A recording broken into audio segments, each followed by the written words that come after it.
Ẹ káàbọ̀ sórí ìkànnì yìí. Tó bá jẹ́ ìgbà àkọ́kọ́ tí ẹ ń bá mi pàdé rèé, ẹ bá mi like, ẹ comment, ẹ share, kẹ́ subscribe. Àwọn ohun tí ẹ máa wò lórí ìkànnì yìí, òun ni àwọn ohun tí ó ń lọ láwùjọ wa tó sì máa kọ́ wa lọ́gbọ́n. Ẹ máa bá mi ká lọ.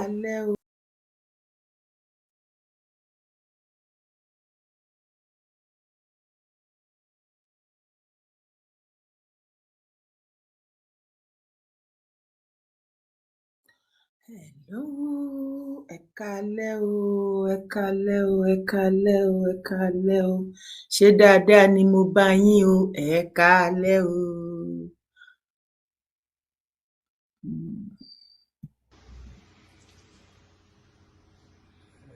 Ẹ jẹ́ ká fìmọ̀ ṣọ̀kan torí ilẹ̀ bàbá wa láti tún ṣe láti gbéga fún lọ síwájú rere.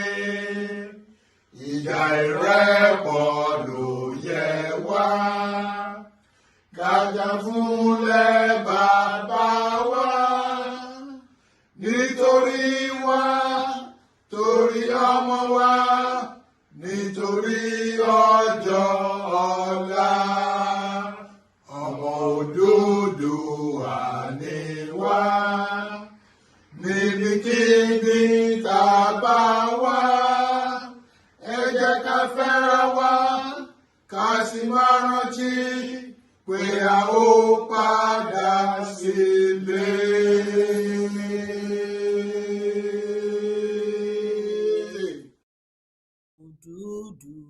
Ẹ̀yin ti diaspora, mo really appreciate you gan. My God will continue to bless you. Ọlọ́run á máa pèsè fún yín, ẹ̀yin ṣe lásán.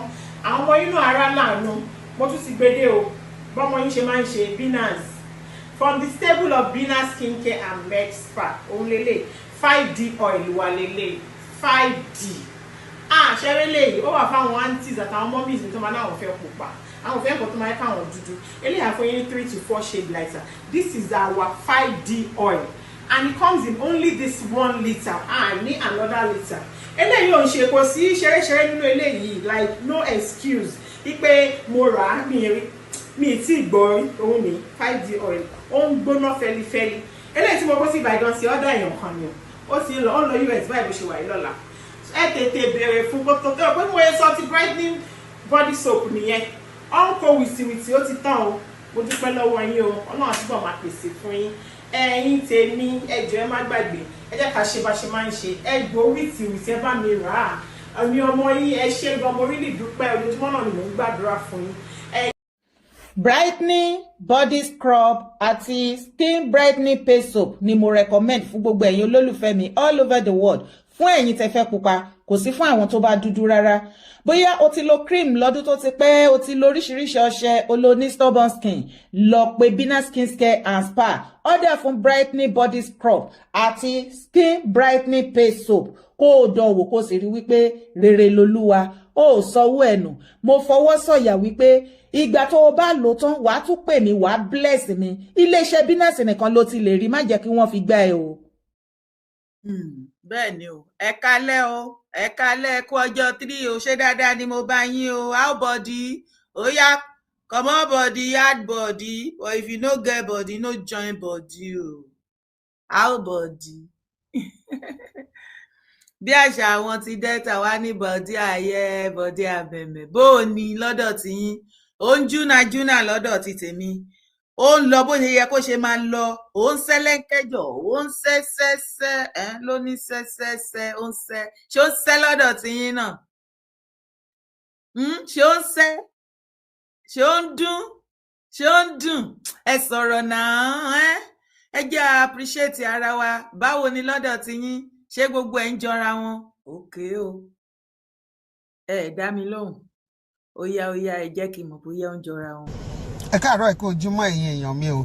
Ilẹ̀ kóòtù òjìrè ṣàlàáfíà nílé wà. Ẹ pẹ̀lẹ́.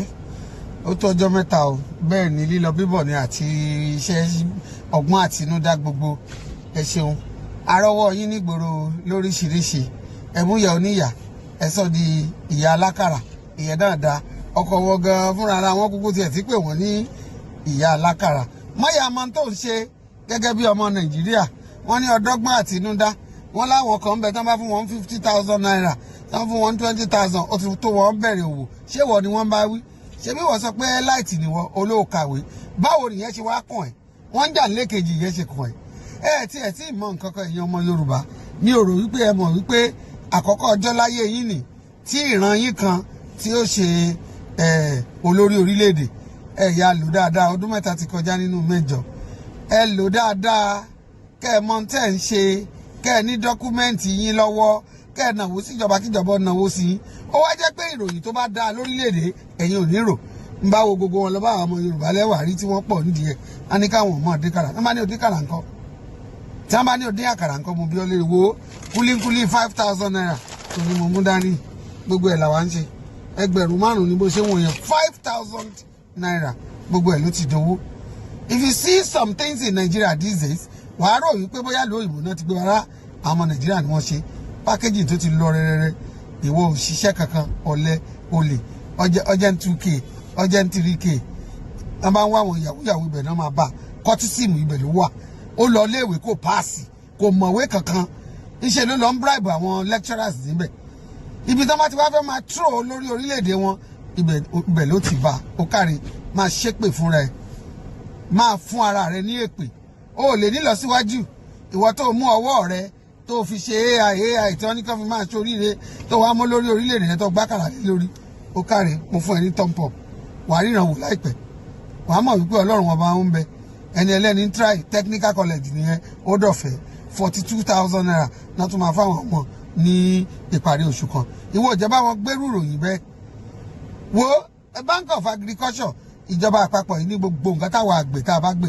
wọn máa rà lọ́wọ́ wa ó rí ròyìn yẹn ò rí yẹn gbé wọ́n ṣe lóònù lọ́wọ́lọ́wọ́ fún àwọn èèyàn lọ́wọ́ báyìí bí mo ṣe ń bẹ sọ yìí under smeda lóònù yẹn kò lélẹ̀ lórí iye ọba yá ló máa san padà ó máa rí yẹn sọ nefond wà ń bẹ tí wọ́n ń sanwó iléèwé àwọn ọmọ nígbà yìí ọmọ yín òkùnkùn mọ̀wé ńkọ́ wọ́n ní carry over let me tell you ẹni ọmọ tó bá ní carry over wọ́n à ní sanwó iléèwé ẹ̀ ọmọ tó mọ̀wé la fẹ́ we want first class second class upper láyé àtijọ́ tọmọ kan bá ní third class kò tí ẹ̀ nílẹ̀ sọ́ńtà àwọn ní ìsìn ilẹ̀ gbẹ́jọ́ káàkiri ẹ máa sọ̀rọ̀ èyí tó dáa lórí orílẹ̀-èdè yìí ìlú yìí á dáa o àwọn ò ní jápa lọ́sẹ̀ níwèé bẹ́ẹ̀ ni Ọlọ́run sọ fún wa pé bíìlì wọn ti ta ayé wa ṣe ó dẹ̀ ti ń ṣe nígbà pé tán ní kí wọ́n ṣe ò ní ṣe ẹnìkan bí mí léèrè ṣé ọmọ Tinubu ṣé àwọn èèyàn dé kàrà ó rí pórí ẹ̀ ò pè pò ní sense ó sọ pé kọ́ ọmọ Tinubu at this particular time and a whole head of state president of a state of a continent kọ́mọ rẹ̀ mọ̀ ní àkàrà eré àkàrà wèrè wo nìyẹn tábà ní kàrà àwọn wo ló fẹ́ jẹ àwọn ìyá bàbá wọn ti bá wọn dín àkàrà kọjá wọn ti dín kọjá àwọn ìyá wọn àti bàbá wọn gan ti ṣe pọpọ ìwọ ò gbọ́ pé aṣíwájú ti ṣe security rí lamẹ́ríkà ó gbọ́ yẹn equivalent àkàrà dídí ni ó mọ̀ yẹn orí yín ò pè rárá ẹ̀yin tẹ́ mọ̀ nǹkan tẹ́ ń ṣe irú àkàrà wèrè wo nìyẹn irú àwọn tá àti ẹ̀jọ́ ọmọ wọn tí wọ́n tírèèni ọmọ lẹ́yìn wọn pátápátá yìí ọmọ wa ọlọ́mọdé wọn dín kàrà láyé wọn àwọn ìyá wa ti bá ọmọ wa dín àkàrà tó fẹ́ dín kọjá bẹ́ẹ̀ ni kúlíkúlí tí n bá pákéjì ẹ̀ ní ìsìn àtàkàrà Ògbómọ̀ṣọ́ I'm getting good money from it torí wọ́n sẹ́ndì ẹ̀ sílùú òyìnbó ni àwọn ọmọ wa tí wọ́n bẹ nílùú òyìnbó tí wọ́n fẹ́ jẹ kúlíkúlí tí wọ́n fẹ́ jẹ àkàrà Ògbómọ̀ṣọ́ wọ́n lè feel at home do you understand me now I'm getting in fact they will use hard currency to pay me jókòó síbẹ̀ ní wọ́n máa dín kàrà àwọn ọmọ náà àwọn bí idiot good day jàre ẹ̀yìn èèyàn gidi. ẹ má bínú o ó dà pé màámi yẹn ṣe ló mú ìbínú ló bá dé ni mi ìrírú ẹ̀ rí kí ló dé màámi ẹ ti fi kanra sí kinní yìí ẹ ti hádìí ìbínú mọ́ ó yẹ má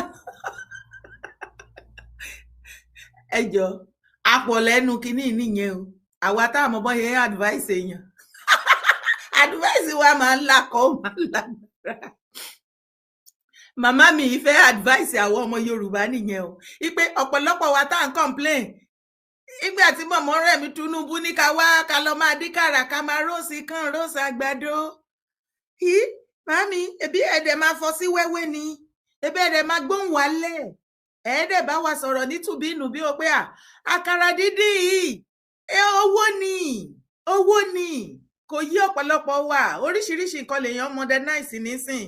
O lè bẹ̀rẹ̀ sí ní dín àkàrà títí ẹ kó máa fi ẹja sínú ẹ̀. Ṣó mọ̀ ọ̀pọ̀lọpọ̀ àwọn ìyá alákàrà wọn ń fẹ́ ẹja sí, ìwọ lè fa ẹja sí. Kódà bó bá jẹ́ pé ó ní bó ṣe lè ṣe tẹ́lẹ̀ máa ṣe ẹ̀fẹ̀yìn sí àbí edé, àkàrà elédé. Ọlọ́run ọba ń gbọ́, gbogbo èèyàn ló máa fẹ́ jàkàrà elédé. Anyone kébi ṣáà ti má pa wá, káwọn ọmọ wa dẹ̀ má rìnrìn kùnrìn, kọ́mọ wa má dọmọ ọlọ́mọ, káwa náà má daya aláya, ká má ṣọná níkú, ká má rẹ̀yìn láàrin ẹgbẹ́. Wọ́n bá ń pe àwọn olóríire ọmọ, káwọn ọmọ tiwa náà kó má gbẹ̀yìn bẹ́ẹ̀, kí àwọn ọmọ wa kó má ṣàkóbàtà fẹ́gbẹ́ wọn. Ara àwọn àdúrà tí mo rántí tí màmá mi máa ń gbà tí mo gbọ́njú bá lọ́wọ́ wọn nìyẹn láti kékeré. Bó jẹ́ aṣọ ọrùn latest aṣọ tí mọ́mì ṣẹ̀ṣẹ̀ rà ni, òun náà máa lọ tà nígbà tí wọ́n bá nídìí tí kọ́ọ̀lù bá wọlé àbí ìpè iṣẹ́ yẹn bá dé wípé o ní láti jẹ́ ìpè fọmọ ẹ ọmọ nídìí owó skul, ọmọ ṣègbè ọmọ ṣàwo, àdágbé àdáfà, kò mọ anything tí wọn kì í tà o. Àìmọye ọdún ẹlẹ́gbẹ́jẹgbẹ́ tó máa ń ṣe tó máa ń máṣọ nítorí ìyá mi máa sanwó school fees, ó máa fóúnjẹ sórí tébù wa, kò ní raṣọ ẹgbẹ́. Ó nítorí tó ń bá raṣọ ẹgbẹ́ nísìn tẹ́bi wá ń pa ọmọ, aṣọ ẹgbẹ́ ọjọ́ kan. Ọ̀pọ̀lọpọ̀ fi màmá mi rẹ́rìn-ín, you know. Ní ìgbà tí Ọlọ́run máa gba gbogbo ògo tó máa gbọ́ àdúrà, gbogbo wọn tí wọ́n fi rẹ́rìn nígbà náà, ǹjẹ́ mèdè tí ọ̀pọ̀lọpọ̀ máa wá ń pè wàá máa gbọ́ mo Èkìtì àfimọ̀ yárí rẹ, mo fi ẹlẹ́dàá ti tiẹ̀ náà mo fi tọrọ, wọ́n wá fi ẹlẹ́dàá ti mọ sí mi náà wọ́n wá fi ń tọrọ yálà lórí ọmọ àti bẹ́ẹ̀ bẹ́ẹ̀ lọ, you know. But ìgbà tó ń ṣe sacrifice, ẹ̀rín ni, yẹ̀yẹ́ ni, èébú ni. Ijó ọmọ mo jí fòwúrọ̀ mi jó, abiyamọ fẹ̀yìn sọ, abiyamọ fẹ̀yìn sọ, yéyéyé o, abiyamọ fẹ̀yìn sọ, yéyéyéyéyé, abiyamọ fẹ̀yìn sọ. Àwọn abiyamọ ayé ìgbà yẹn, bóyá nítorí pé a dẹ̀ jẹ́ pé àwọn arúgbó ni wọ́n tọ́ wa dàgbà, I don't understand, because tí bá jókòó tí mo rí ọ̀pọ̀lọpọ̀ abiyamọ, àwọn jẹnsí abiyamọ ìsìn, kò yéèyàn mọ́, ó ti dojúrú. Lọ́rọ̀ kan ṣá, àpùṣẹ́lẹ̀ bàbí Ọláwálé, gbogbo ẹ̀ ti wọnú ara wọn tó já sí wípé ajá wọ́n ní ajá àwòyí ló mẹ ehoro òwòyí ilé, àbí bá lọ ṣe ń sọ, bó bá ṣe gbà á dẹ̀ máa ṣe lọ náà ni. Mo kíwa mo kíwa ẹ̀kálẹ̀ ẹ káàbọ̀ sórí ètò. A ò ní pẹ́ rárá torí a ò ṣe show ní last Sunday, kò dẹ̀ tún dákẹ́ má tún rójú ọmọ yín lónìí. Òun la ní ká gbìyànjú ká wá ṣe ká wá ṣe show díẹ̀, kì í ṣeré, iṣẹ́ là ń ṣe ń bí, iṣẹ́ lòṣùpá ń ṣe lọ́run, ṣùgbọ́n ìwà tèmi a ò ní ṣiṣẹ́ kú. Mo kíwa mo kíwa lẹ́ẹ̀kan sí i. Ó bá ń darapọ̀ mọ́ ẹ ti dé o, ẹ̀yin ẹ ti wà lórí live show àbí? Ẹjọ́ mídíà wo ló wà lórí live show? Kí ló fa wèrè lọ́yàn? Gbogbo ọwọ́ tó bá flag show mi lé ní kò jìjà apá ẹ tọmọtọmọ. Gbogbo ọwọ́ tó bá try láti gbọ́wọ́ lé show mi lónìí, bó flag ẹ̀, bó bá yẹn ń gbọ́wọ́ lé flag yẹn, gbogbo ọmọ tó bá bí láyé wọ́n á wọ̀bọ̀ láyà ìwà sìnkú wọn. Ẹ stop madness now, kí ló fẹ́ orí burúkú gan? Kí ni wèrè gan? Must be jọba mi control àwọn wèrè.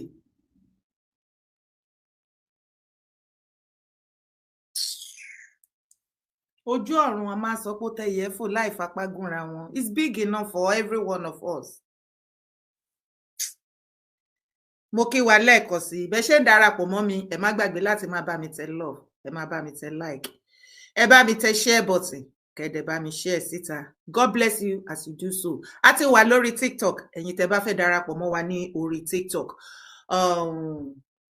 Kí àlejò mi kí wọ́n tó dé, torí èmi nìkan kọ́ ni mo wá sí orí ètò lénìí. Kí àlejò mi kó tó dé, ẹ jẹ́ ká ti bí pẹlẹbẹ ká bẹ̀rẹ̀ sí ní mọ́ọ̀lẹ̀ jẹ. Fídíò yìí, mi ì mọ nǹkan tó ṣe kínní lénìí, kí ló ṣẹlẹ̀?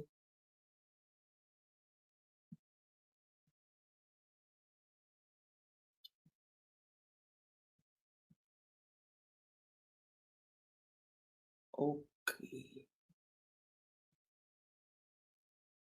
Ẹ má bínú mi mọ nǹkan tó ṣe àwọn kinní tó wà lélẹ̀. Fídíò yìí ni gbogbo wa a ti gbọ́ a dẹ̀ ti mọ̀. Èmi àti Comrade Adésínà a sọ̀rọ̀. Ọ̀pọ̀lọpọ̀ wa láti rí interview Comrade Adésínà tí wọ́n ṣe lórí Ìrù Ẹkùn àti ní orí Chief Ìgbòho àti lórí nípa ọ̀rọ̀ Ìbà Ganiyu Ige Adams àti lórí kítúni àti lórí ọ̀rọ̀ gbogbo OPC because ìkan gbòógì làwọn náà jẹ́ nínú OPC. Mo wá fẹ́ tọrọ nǹkan kan lọ́wọ́ yín lónìí gbogbo bá bá ṣe fẹ́ analyse fídíò yẹn tá bá ṣe gbé yẹ̀wò níwọ̀nba títí wa. Ẹ jọ̀ọ́ ẹ má gbé wọn ṣépè. Ẹ jọ̀ọ́ mo bẹ̀ yín ni ẹ má gbé wọn ṣépè. Ẹ má gbé ẹnikẹ́ni ṣépè. Àlàyé ọ̀rọ̀ òun ni kẹ́ jẹ́ ká ṣe fúnra wa. Mo bẹ̀ yín lórúkọ Baba, Ọmọ àtẹ̀mí mímọ́. Please. Ṣé rí ibi tí ọ̀rọ̀ dé dúró nísìn ẹ jẹ́ á wá ọ̀rẹ́kọ̀rẹ́ ẹ má jẹ́ á wá ọ̀tàkọ̀tà.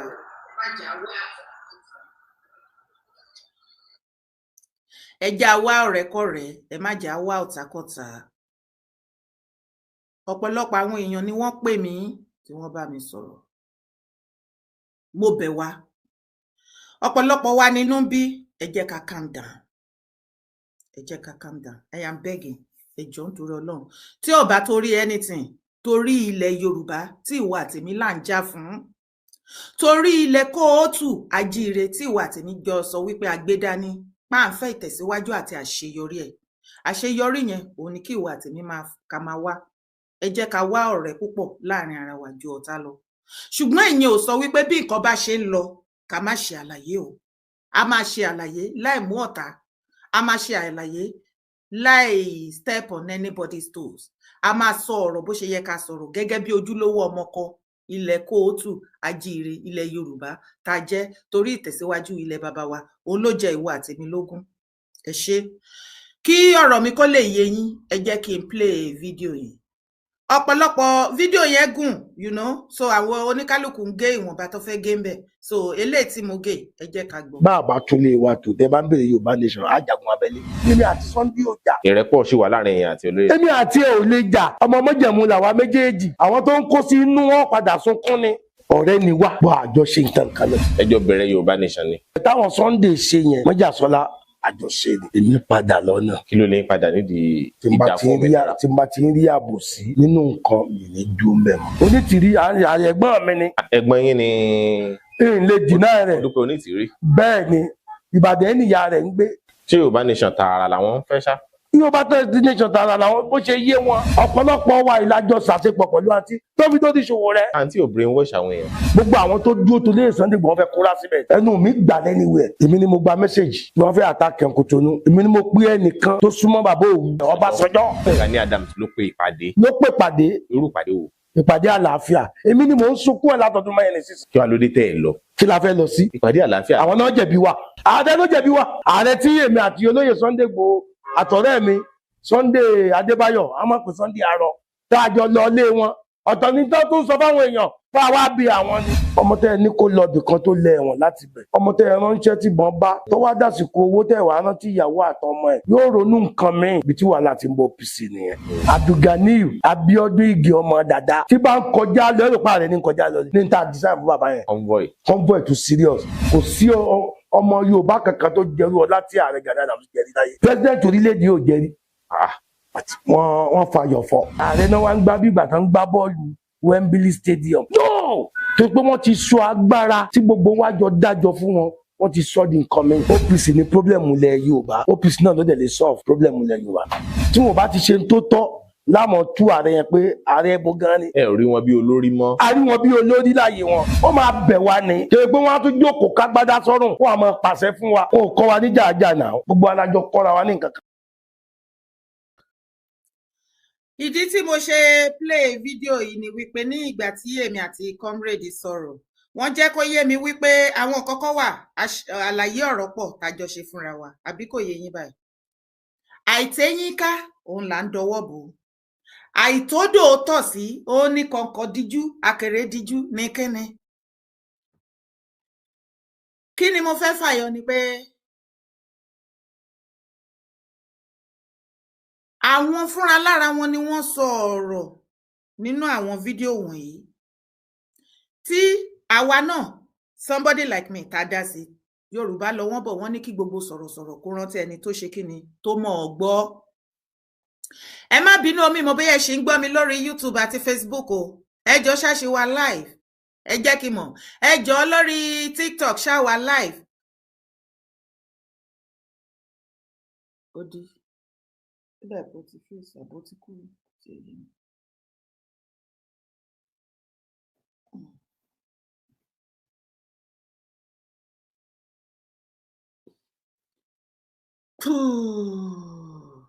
Okay. Must be okay.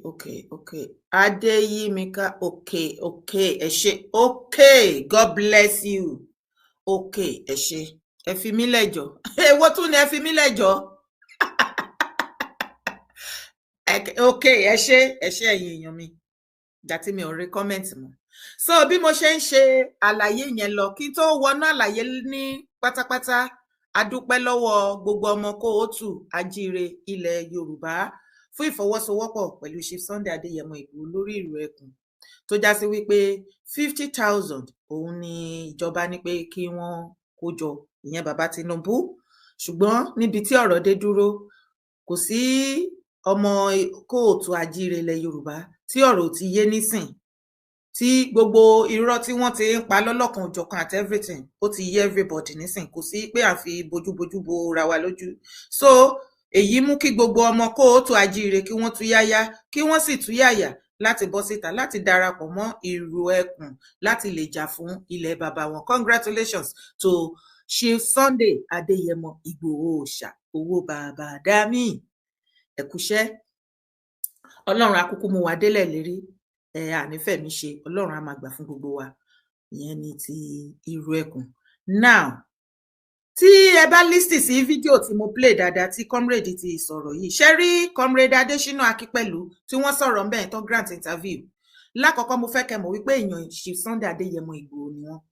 Òun ni mo ṣe ń sọ wípé calm down.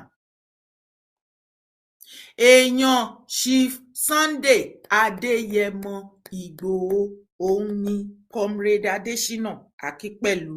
Mo mọ̀ wọ́n papọ̀ gẹ́gẹ́ bí ọ̀rẹ́, kì í ṣe ọ̀rẹ́ pé kí ni o, ọ̀rẹ́ tán close ni o. Gbogbo Yorùbá nation for real tó bá sọ wípé along the line àwọn padà bọ̀, mo ṣàmọ̀ wípé at the beginning wọ́n jọ wà papọ̀ ni pẹ̀lú Chief Ìgbòho àti Sunday Àrọ. Ogún ọmọdé ò lè ṣeré fógún ọdún, ilé ayé láti bá. Àbí kò yé wa? Ìdí tí mo ṣe ń sọ wípé kẹ́ jẹ́ kí gbogbo wa calm down, ká má gbé wọn ṣépè, ká má bú wọn àbí nǹkan kan bẹ́ẹ̀ yẹn, ká wá ọ̀rẹ́kọ̀rẹ́, ká má wá ọ̀tàkọ̀tà. Torí wọ́n ti ń ṣọ̀rẹ́ wọn ilẹ̀ ti ta sí o. Little advice tèmi ní nìyẹn. Wọ́n ti ń ṣọ̀rẹ́ wọn ilẹ̀ ti ta sí. Tí wọ́n bá ní tí mi ò believe pé issue wà láàrin wọn, ṣùgbọ́n tí tó bá jẹ́ pé nǹkan kan wà bẹ́ẹ̀ similar to that bí anything tíntínní láàrin wọn, ṣe rí ìgbà tó bá máa parí ìjà àwọn méjèèjì àti every one of them, mo fẹ́ kó mọ̀ 1000% bó ṣe ń gbọ́ mi ò fi bò. Ìwọ àti èmi a ò ní sí ńbẹ̀ o. A ò ní sí ńbẹ̀ o. Mo fẹ́ kó jẹ́ ká kẹ́kọ̀ọ́ láti ara King Wasiu Ayinde Marshal. Wọ́n ṣe àwọn àlàyé kan nípa late Barrister tó já sí wípé ó wà lára bí nǹkan tí inú wọn ò fi dùn lọ títí pẹ̀lú late Barrister títí tó fi di ọjọ́ alẹ́ àbí nǹkan kan. Ẹ má ṣì mí gbọ́ o. Gbogbo story yẹn ló wà online tó bá fẹ́ lọ, tó bá ní interest. If you know how to Google it out, go on Google. Agbèjáde fún ẹ.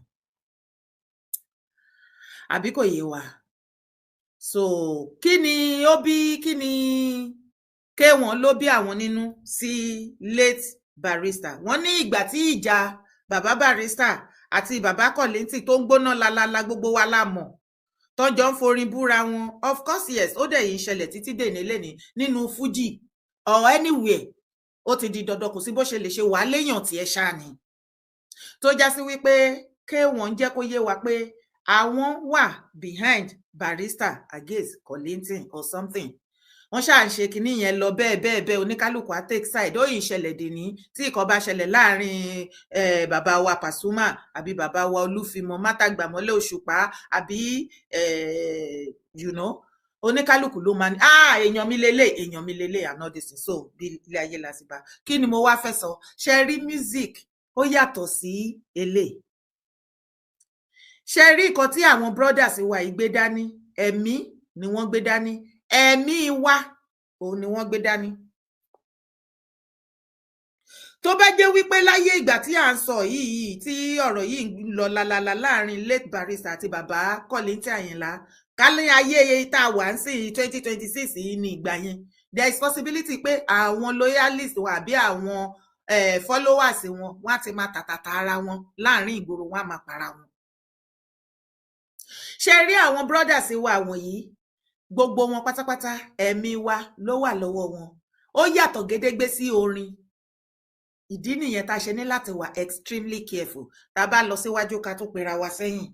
Torí tó bá délẹ̀ tán, á kan igbá, á kan àwo, kò sẹ́ni tí ò ní kàn. Gbogbo ẹni tó bá kàn, àwọn tí ò bá kàn, wọn ò pé ẹ̀dẹ̀mọ́ ipá wa Yorùbá, a kì í like ẹ̀jẹ̀, à ń fẹ́ rẹ́jẹ̀ sójú. Ó máa ń wíìkì wa gan ni, you understand? So mo wá fẹ́ bẹ̀ wá, ẹ jọ̀ọ́ nítorí Ọlọ́run, ẹ jẹ́ ká bí calm down. Ẹ má jẹ́ ká họra dé gúngún jù bẹ́ẹ̀ lọ bó ṣe yẹ lọ. Kí gbogbo nǹkan kó lè rí bí ó ṣe yẹ kó ṣe rí. Ẹ rí wípé ní àárín ìgbà tí ọ̀rọ̀ OPC Ìbà ààrẹ Ganiyu Ige Adams àti àwọn boys wọn tí wọ́n ń bá Ìgbòho jà ṣe everything online tí gbogbo wá dìde. It got to a state tí àwọn èèyàn pè mí tán ní pé kí n lọ máa ṣe fídíò àwọn nǹkan kan, kí n máa sọ àwọn nǹkan kan tí àwọn ọ̀pọ̀lọpọ̀ dẹ̀ gbé ìgbésẹ̀ ní under. Àìjẹ́ bẹ́ẹ̀ ọ̀rọ̀ yẹn ti fẹ́ dìjà. A di pé ká máa tàtàtà ara wa, ká pàdé ara wa lójú títì, ká máa yinra wa ń bọ̀n, ká máa wèlé ara wa. Ẹ wo nǹkan tó ṣẹlẹ̀ lọ́wọ́lọ́wọ́ nínú NURTW. Kò séèyàn tó máa rí tọ́ba ìkookò, tọ́ba ìjàyà. Kò séèyàn tó máa rí fídíò bó o bá ti ẹ̀mọ̀ èèyàn tó ń jẹ́ tọ́ba tẹ́lẹ̀, tó o bá wá rí fídíò lẹ́nu ìgbà tí ó kú, tí wọ́n pa tán rọ́ǹbọ̀n tó kú, tó já sí kú, tó ò ń rí fídíò. Kò sí gbogbo fídíò tọ́ba ìjàyà tí mo rí online tí ò ń ṣe wípé brother yìí máa ń smile ni. Ọ̀pọ̀lọpọ̀, ṣùgbọ́n tó bá wá fẹ́ mọ kúlẹ̀kúlẹ̀ ọ̀pọ̀lọpọ̀ wá lọ síbi comment section. Tó bá débi comment section wá máa gbọ́ oríṣiríṣi àwọn story lóríṣiríṣi láti ẹnu ọ̀pọ̀lọpọ̀ àwọn èèyàn tí wọ́n súnmọ́ wọn tó mọ̀ wọn. Kí ni mo try láti mú jáde? I am not here to condemn anyone. Mo kàn fẹ́ ká jẹ́ ká calm down. Láàrin NURTW some years back, ọ̀pọ̀lọpọ̀ yín can bear me witness bí mo ṣe máa ń ṣe show wọn. Mi ò gba sísì lọ́wọ́ anybody o. Sísì mi ò gbà lọ́wọ́ èèyàn kankan o. Mo kàn ṣe ti tèmi fọ́lọ́run ni o. Torí ọ̀pọ̀lọpọ̀ tẹ́ bá rí wọn tó bá ń bá wọn sọ̀rọ̀, tó ń sọ̀rọ̀ nípa wọn online, they have been paid. Wọ́n ṣiṣẹ́ owó wọn ni. But in my own little way láti ṣe contribute gẹ́gẹ́ bí ọ̀pọ̀lọpọ̀ láàrin àwọn ọmọ union tó súnmọ́ mi tán ṣe ń bá mi sọ̀rọ̀ pé jọ Dára bá wa ṣe báyìí, bá wa ṣe báyìí. Kí ló dé tẹ́ ní kí n ṣe báyìí? Nǹkan báyìí, okay. God bless you, Victor Ajílẹ̀yẹ. Thank you. Ẹ ṣé. Tí ọ̀rọ̀ mi yẹn bá yé yín, mo ń fi ẹnu ọmọdé sọ, ẹ bá mi fi tí àgbà gbọ́. Á dẹ̀ ṣe wá láǹfààní, ẹ jọ̀ọ́ torí Ọlọ́run. Kì í ṣe pé bí àti ìbẹ̀rù àbí ìpayà bí ìkọ̀ọ̀kan, a kàn ní láti ṣe àwọn nǹkan tó yẹ ká ṣe ni, àbí kò yé yín bẹ́ẹ̀. Tẹ́ bá wá wo àárín ìgbà yẹn tí mò ń pariwo pé ọmọ NURTW ẹ má para yín mọ́, ẹ má ṣe gbẹ, ẹ má ṣàwo mọ́ nǹkan kan. Ẹ má jẹ́ kíyàwó yín kó daya aláya ọmọ yín àdọmọ lọ́mọ nǹkan kan. Ẹ rí gbogbo kinní yẹn bó ṣe ń lọ, nǹkan tó ní pé kí n bá wọn ṣe òun ni mo ṣe ní gbogbo ìgbà yẹn. And we blessed God pé ẹ̀jẹ̀ ò ṣàn ju bó ṣe yẹ lọ, kì í ṣe pé kò ṣàn rárá, bọ̀ kò ṣàn ju bó ṣe yẹ lọ bí wọ́n ti máa ń ṣe tẹ́lẹ̀ tó máa para wọn lọ́ra bí dún. So lẹ́nu ọjọ́ mẹ́ta ẹ báyìí bẹ́ẹ̀ ni pé ìjà yẹn ń wọ́ kì í sínú ni. Lọ́rọ̀ kan ṣá, wọ́n náà yin tọ́ba ìjàyà ní ìbọn lọ́rùn ní Fádèyí ní Lagos State. Ó ṣàjà síkú, kò séèyàn tó máa rí tọ́ba. Tó bá nírú ẹ̀ láya, àmì ìlọ́kọ̀ọ́kọ́, tó bá bírú ẹ̀ lọ́mọ, ó bá jẹ́gbọ́n ẹ̀ nírú ẹ̀, ó bá jábúrú ẹ̀ bí mo ṣe máa ń sọ bíi ti Chief Sunday Adéyẹmọ Ìgbòho, ṣé wàá ní kó wá tì ní? No, kò séèyàn tó máa dùn mọ́nú. Ṣùgbọ́n ó ti lọ báyìí o. Ẹ jẹ́ agbélé ayé ṣe rere o. gbogbo nǹkan tá bá rò pé à ń ṣe ní kọ̀kọ̀ àbí ní gbangba tẹ́ bá rò pé àwọn èèyàn rí wa kò séèyàn tí ò rí wa wọ́n rí wa ju bá a ṣe ríra wa lọ ìjọ́ tí olúwa ẹ bá lọ gbogbo àwọn nǹkan tí ọ̀pọ̀lọpọ̀ rò wípé wọn ò mọ̀ wàá gbọ́ ìtójú bẹ́ẹ̀ lọ kí Ọlọ́run kó tẹ sáfẹ́fẹ́ rere torí ọ̀pọ̀lọpọ̀ àwọn nǹkan tí mo rí níbi comment section mi ò really ní interest láti dá sí kéèsì yẹn dá sí àárín yẹn ju wípé mo fẹ́ bẹ̀ ẹ̀yin ọmọ NURTW especially the Lagos State chapter Sego àti MC Olúọmọ ẹ̀yin méjèèjì ẹ̀yin lẹ́wà ní àárín àwọn gbogbo rògbòdìyàn yìí àti Bàrúwá bàbá Bàrúwá ní Àbújá ẹ̀yin mẹ́tẹ̀ẹ̀ta yẹn ẹ bí calming down o ṣe rí tọ́ba tó lọ yìí báyìí sìn ìyàwó ẹ̀ ó níyàwó mi mọ̀ bẹ́ẹ̀ yọkàn àbí méjì àbí jù bẹ́ẹ̀ lọ ó láwọn ọmọ lára àwọn ọmọ ẹ̀ lọ́jọ́ torí mo wo fídíò gbà tó ń sin ẹ̀ rá àwọn ọmọ yẹn you see àwọn ọmọ yẹn báyìí bàbá wọn ti lọ ìyàwó wọn ti dẹrí ìyàwó oníyàwó torí bó pẹ́ bóyá lòun á rì má rè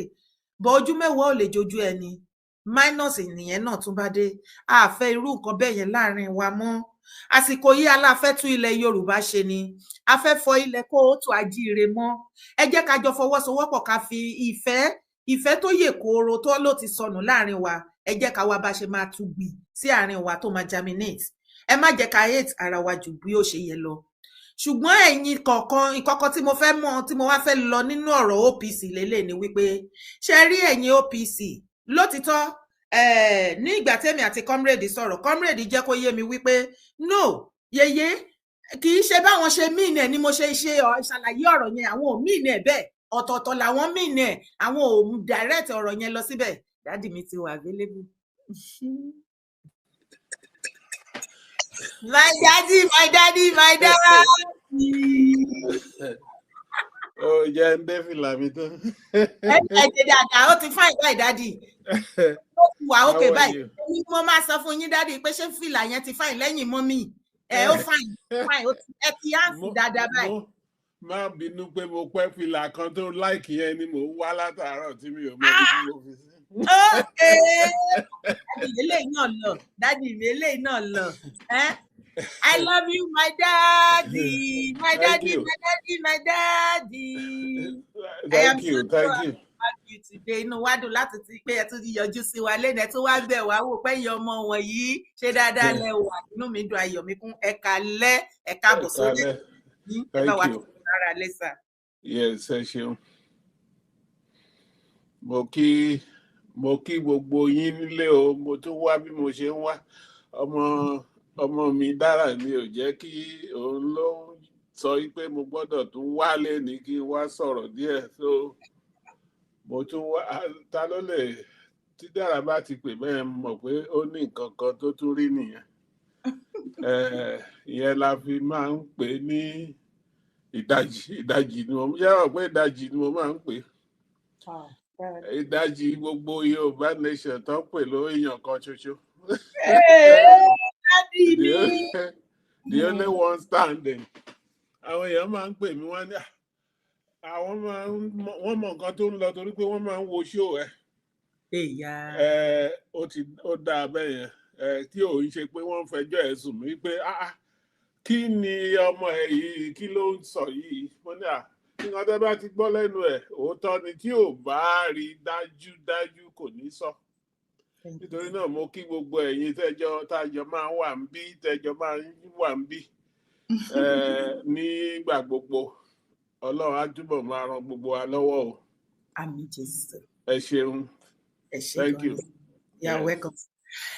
Gẹ́gẹ́ bí kẹ́ tó dé mo ti ń yànnàná àwọn ọ̀rọ̀ kan lọ kí tó wá tẹ̀síwájú Mr. Kilo ó wà pẹ̀lú mi lórí TikTok èmi nìkọ́kọ́ náà ni mo tún ìwà èmi nìkọ́kọ́ pẹ̀lú dádì mi àti Mr. Kilo. Mr. Kilo ẹ bá wa kí gbogbo àwọn olólùfẹ́ wa ìkan lára àwọn mídíà Ìgbòho loyal fans. Ní àkọ́kọ́ mo kí Ọlọ́run ọba Elédùmarè ọba tó láyé tó lọ́run tó ń dẹ̀mí wa lọ́dọ̀ mo kí yèyé ẹkú ètò mo sì kí bá mi former vice chairman YSDM Professor Banji Ayiloge bàbá ẹ káàbọ̀ sórí ètò àkọ́kọ́ mi gbóhùn yín 101 bí eléyìí inú mi dùn láti pàdé yín orúkọ tèmi ni Kilo ọ̀kan lára àwọn Ìgbòho Loyal Fans Club in diaspora tó wá ṣojú àwọn tó kù ní ìkànnì yìí. Lẹ́ẹ̀kan sí mo kí ń yèyé ẹ máa bí tó bọ̀ mo kí ń. ẹ ṣeun bá mi ẹ pẹ́ fún ẹ ohun ṣé. yìí. Thank you. Mo ti play video yìí kí dáàdi tó join ṣùgbọ́n gẹ́gẹ́ bí Yorùbá ṣe lọ tán bọ̀ tó ṣe bí òwe mi tó òwe pa níwájú yín sà. Wọ́n ní ẹnu àgbà lóbi tí gbó. Máa Okay. tún fídíò yẹn play again. Ẹ lè bá mi níwọ̀nba tí mo bá ṣe àlàyé sí i, ẹ̀yin náà lè bá mi fi ọgbọ́n àgbà fi sí àárín ẹ̀ láti fi bá mi bá ọ̀pọ̀lọpọ̀ àwọn ọmọ Yorùbá sọ̀rọ̀ because ọ̀pọ̀lọpọ̀ àwọn àgbààgbà kan náà pè mí tí wọ́n ní mo ní láti gbé ìgbésẹ̀ yẹn pé kí n bá àwọn èèyàn wa sọ̀rọ̀ ká calm down pé ọ̀rọ̀ yìí tí a bá calm down á di wípé Yorùbá á máa bẹ̀rẹ̀ sí ní kọjú ìjà síra wọn and I foresee something like that. Òun ni mo ṣe ní pé okay, I will do it. But before then, lára àwọn fídíò tí mo ti ṣe, òun náà ni mo ní pé kí n gbé níbi bí. Kí n play fídíò yẹn. bá Ẹ a bá bá mi tó lè fi wà tó tẹ bá ń bèrè Yorùbá nation àjàgùn abẹ́lé èmi àti Sunday ò jà. ìrẹ́pọ̀ ṣì wà láàrin ẹ̀yin àti olóyè. èmi àti ẹ ò lè jà ọmọ mọ́jẹ̀mú làwa méjèèjì àwọn tó ń kó sí inú wọn padà sunkún ni ọ̀rẹ́ ni wá bọ́ àjọṣe nǹkan kan náà. ẹjọ́ bẹ̀rẹ̀ Yorùbá nation ni. táwọn Sunday ṣe yẹn Mọ́jàsọ́lá àjọṣe ni èmi padà lọ́nà. kí ló lè padà nídìí tí n bá ìjà fún òmìnira. tí n bá ti ń rí àbòsí nínú nǹkan mi ní dúró mẹ́mọ́. onítìrí àyẹ̀gbọ́n mi ni ẹ̀gbọ́n yín ni n lè dínà rẹ̀ Olúkọ Onítìrí. bẹ́ẹ̀ ni Ìbàdàn ènìyàn rẹ̀ ń gbé. ṣé Yorùbá nation tààrà làwọn fẹ́ ṣá.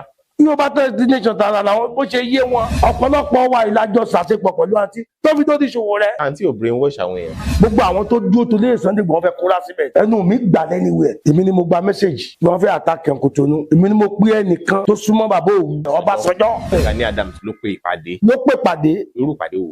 ìpàdé àlàáfíà èmi ni mò ń sunkún ẹ̀ látọdún mẹ́rin sísè kí wàá ló dé tẹ́ ẹ lọ. kí la fẹ́ lọ sí. ìpàdé àlàáfíà. àwọn náà jẹ̀bi wa ààrẹ ló jẹ̀bi wa ààrẹ tí èmi àti olóyè Sunday Igboho àtọ̀rẹ́ mi Sunday Adébáyọ̀ a máa pè Sunday Arọ tá a jọ lọ lé wọn ọ̀tọ̀ ní tó tún sọ fáwọn èèyàn fún àwa bí àwọn ni. ọmọ tẹ ẹ ní kó lọ bìkan tó lẹ ẹ̀wọ̀n láti bẹ̀ ọmọ tẹ ẹ ránṣẹ́ tí bọ́n bá tó wá dàsìkò owó tẹ wàá rántí ìyàwó àtọmọ ẹ yóò ronú nǹkan míì ibi tí wàhálà ti ń bọ OPC nìyẹn. Abdulganiyu Abiodun Ige ọmọ dada tí bá ń kọjá lọ èrò pa rẹ ní kọjá lọ ní ta design fún bàbá yẹn. convoy too serious kò sí ọmọ Yorùbá kankan tó jẹrú ọlá tí ààrẹ Gani Adams jẹrí láyé president orílẹ̀-èdè yóò jẹrí wọ́n fayọ̀ fọ́. ààrẹ náà wá ń gbá bí ìgbà kan ń gbá bọ́ọ̀lù Wembley Stadium. no tó pé wọ́n ti sọ agbára tí gbogbo wa jọ dájọ́ fún wọn wọ́n ti sọ di nǹkan mi. OPC ní pírọ́blẹ̀mù ilẹ̀ Yorùbá OPC náà ló dẹ̀ lè solve pírọ́blẹ̀mù ilẹ̀ Yorùbá tí wọ́n bá ti ṣe tó tọ́ láàmú tú ààrẹ yẹn pé ààrẹ bó gan ni. ẹ ò rí wọn bí olórí mọ́. a rí wọn bí olórí láàyè wọn ó máa bẹ̀ wá ni kèrè pé wọ́n á tún jókòó kágbádá sọ́rùn wọ́n á máa pàṣẹ fún wa wọn ò kọ́ wa ní jàjà náà gbogbo alájọ kọ́ra wa ní nǹkan kan. ẹ má bínú ẹ̀yin èèyàn mi tí fídíò bá ń skip wọ́n flag wa ní ẹjọ́ ẹ bá wa tẹ love like ẹ ṣe Ọláwálé flagging people don start ẹ má bínú ẹ máa bá wa tẹ love and like God bless you as you do so. Kí tó wá lọ sọ́dọ̀ dádì bí mo ṣe ń ṣe àlàyé lọ wípé wọ́n ní kí a calm down kí ọ̀rọ̀ yìí kó má di wàhálà débi wípé àwọn brothers wa á bẹ̀rẹ̀ sí ní para wọn, you understand. So mo pe Comrade Adésínà àjọ sọ̀rọ̀ àwọn ni wọ́n grant interview yẹn. Àwọn nǹkan kan wà ńbẹ̀ yẹn tí èmi fẹ́ clear at the end of it. Wọ́n báyẹn sọ pé bí nǹkan táwọn mì nínú àwọn fídíò yẹn kọ́ lèmi ṣe gbé kalẹ̀. Ẹ kí gbogbo sọ̀rọ̀sọ̀rọ̀ kó rántí ẹni tó mọ̀ gbọ́ ẹ ti gbàgbé pé Yorùbá ni wá ọ̀rọ̀ ń bẹ nígboro ẹnu gbogbo wa fa ọ̀rọ̀ ẹyọ kan a lè pín sí ọ̀nà 1 million. Now wọ́n wá jẹ́ kó yé mi wípé OPC àwọn òmíì nẹ̀ báwọn sọ pé OPC bọ́ gbogbo ẹ̀ náà ni mo tuntun play níbi tí gbogbo wa náà tún gbọ́ wípé OPC àwọn ni wọ́n ń da ilẹ̀ Yorùbá rú tó ń ba ilẹ̀ Yorùbá jẹ́ tí a bá dẹ̀ fẹ́ kí ilẹ̀ Yorùbá ní peace kí ìfọ̀kànbalẹ̀ kó tẹ́ gbogbo wa lọ́wọ́ àwọn OPC náà ni wọ́n tún máa pè tí wọ́n máa fà á lé lọ́wọ́.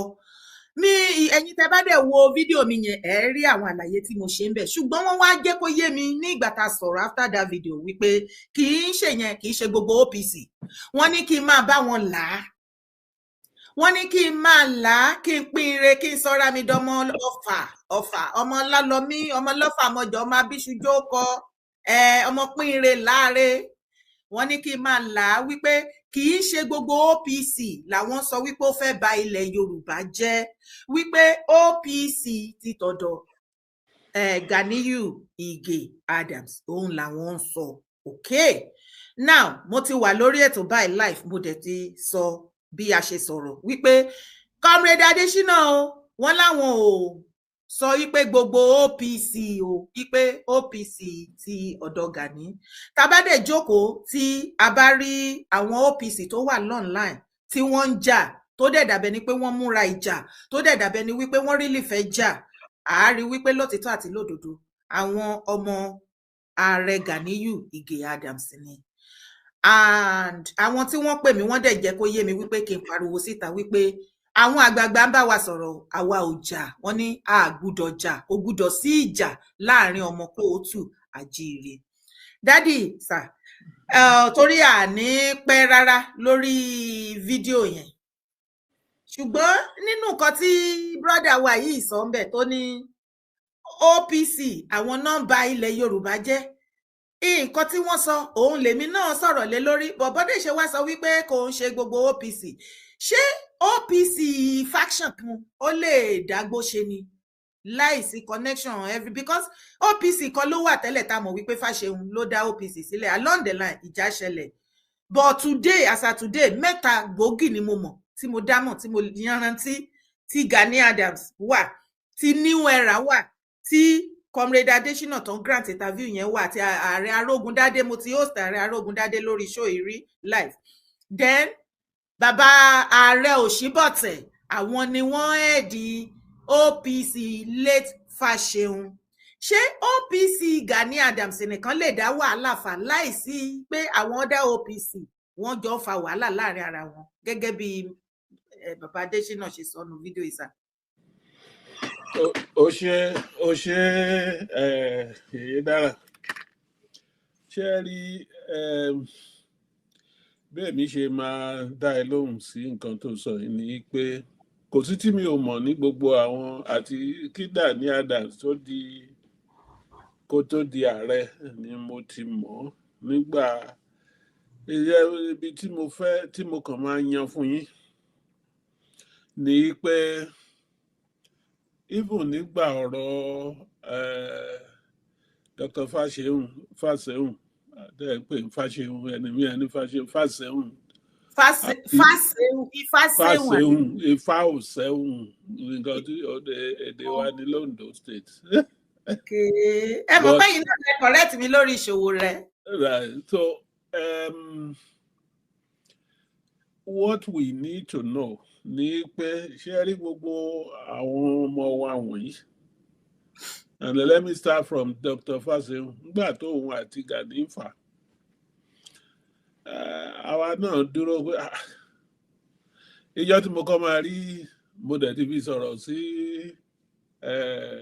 Ààrẹ Ọ̀nà Kakanfò Gani tẹ́lẹ̀ rí nígbà kan tọ̀rọ̀ ṣe wá pé ṣé ìwọ Jáńjálá, ìjọ tí mo kọ́ máa rí ó rí báyìí tí mo fọwọ́ gbà lẹ́yìn pé ṣé ìwọ yìí ló ń ṣe gbogbo kinní wọ̀nyẹn gbà tó wá bá a lóòótọ́ ní around 19 nígbà ọ̀rọ̀ Abacha yẹn, I think it was 1998 nígbà transition Abubakar, èmi àti Dr. Gbadegesin la wà ní hòtẹ́ yẹn. Now the point I'm making ni pé àwa yìí náà máa bá pé kó bá wọn sọ̀rọ̀, àwa àgbààgbà Yorùbá náà ló máa bá wọn sọ̀rọ̀. Mi ò lè dúró síbí nísìnyí kí n máa sọ pé ẹnìkan báyìí nǹkan kí nǹkan tí ìbá máa bí wọn, àwa náà ló máa jókòó pé ẹ̀yin ẹ wá o, tàbá sunkún àárín náà. Àti Sunday Ìgbòho tí n bá ń sọ wípé Sunday gbogbo yín ẹ wá ro nǹkan tí tó ń ṣe yín, nǹkan tí ẹnìkọ̀ọ̀kan yín bá wà sọ́wọ́ tó àbí bó na ṣe ń sọ, ẹ wá sọ bí ká parí ẹ̀. Kò sígbà tá à ní parí ẹ̀ fún wọn o, whatever it is. Tó bá jẹ́ àwájú ẹ lọ nìkan ló ń ṣẹlẹ̀, ìyẹn ṣe é parí. Torí àti tran gbà kan màá kàn sọ̀rọ̀ díẹ̀díẹ̀ ní Kútọ́nù, mo lọ Kútọ́nù gbà tí bàbá Akíntóyè wà mẹ́. A draw plan àdẹ̀bọ̀ bá ṣe fi oníkálukú sí sector tiẹ̀. The plan yẹn ò lè lọ wájú dè ní because kì í tẹ̀ ṣọ̀dọ̀ àwọn ni ò ti lọ. Kì í ṣe bá tẹ bá sọ̀rọ̀ jagunjagun gbà mí màá rẹ́rìn. Ọ̀tọ̀ ní ipa táwọn Gani Adams àti Sunday Igboho ọ̀tọ̀ níbi tó kò. Àwọn ọmọ wa gan tó ti kọ nínú modern warfare wà tó wà lẹ́yìn wa táwọn tí ì yọjú. Mà àwọn wọ̀nyẹn. Mo lè fẹ́ fà wọn táwọn ẹ bá fà lọ́jọ́ méjì mẹ́ta tó ṣe àwọn wọ̀nyẹn lóṣù máa jáde tọ́rọ̀ bá délẹ̀. Ṣé ẹ ní gbogbo yìí tẹ̀ ń sọ lórí afẹ́fẹ́ àwọn oníjagunjà máa rẹ́rìn gbà mí máa ṣe.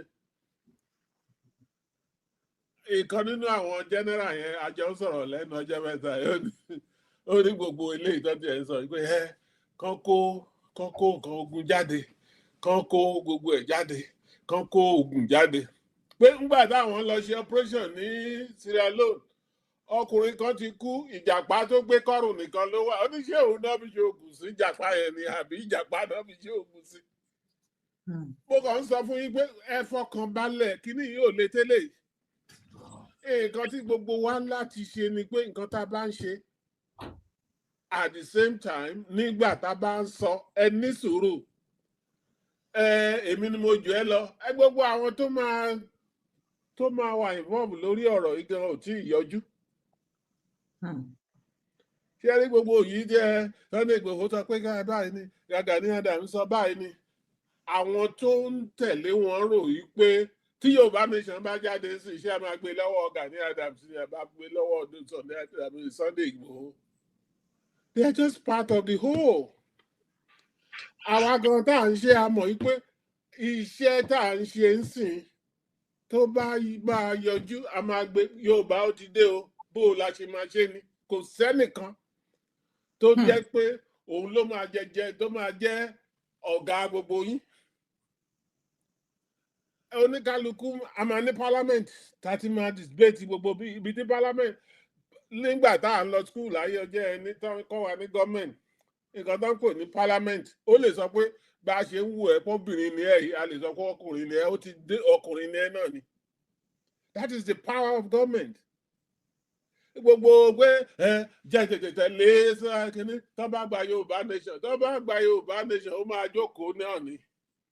Ẹ ti ẹ̀ wo gbogbo nation tẹ wà yìí gbogbo àwọn tó jagun ń bẹ̀ ń bọ́nà wà wọ́n máa kó wọn eléyìí tá lè at least tó bá young á fi sínú armed forces eléyìí tó bá máa ṣe ọlọ́pàá eléyìí tí ò bá ṣe yẹn tó kàwé ó lè jẹ́ṣẹ́ ìjọba ló ṣe eléyìí tá ṣiṣẹ́ industry tó lè fi pé gbogbo wa kì í ṣe pé wọ́n máa hand over Yorùbá lọ́wọ́ Sunday Igboho àbí wọ́n máa hand over gbogbo Yorùbá pé a ti gbà ọwọ́ Gani Adams ló ń lọ àbí ọwọ́ Banji Ayiloke ló ń lọ. No, that doesn't happen that way. Illiteracy ló ń bá wọn tó ń dúró lẹ́yìn níbí míì tọkàn ń sọ eléyìí tó tẹnu wọn bá láti ta tó bá ní nǹkan táwọn tí Gani àti Sunday ṣe síra wọn kan a máa pè wọ́n kan sọ bóyá ilé ìta ṣe parí kò yára ṣe wọn ò gbàyàwó ara náà kò sí ìjọ tí ò ṣe parí.